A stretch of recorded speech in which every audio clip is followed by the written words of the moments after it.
The rights of residential landlords in New York are controlled by statute. They are controlled by the Rent Stabilization Code. They are controlled by the rent and eviction regulations, the rent control law, the multiple dwelling law. And what we do is we advise the landlords how to comply with the statute, what their rights are, what their remedies are under the statute.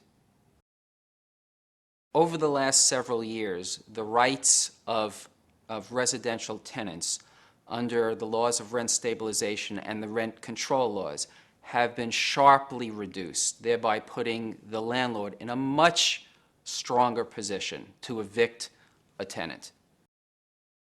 The stakes for residential landlords are very high because they're obligated to pay their mortgage every month, and they rely upon the rents received from their tenants. Just one tenant can terribly affect a small landlord in the operation of its building, whether it is non-payment of rent affecting a landlord's ability to meet its mortgage obligations, or a tenant who is illegally subletting an apartment.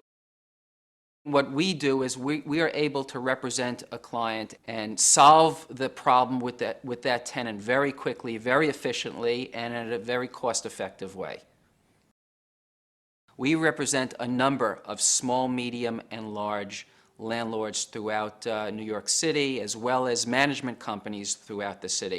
And what we do for them is drafting of leases, lease negotiation, actions in court to compel a tenant to comply with its obligations under the lease, eviction proceedings, defensive actions. We defend landlords and management companies by actions brought by the Environmental Control Board, by the New York City Fire Department for violations, by the Department of Housing Preservation and Development of the City of New York for housing violations.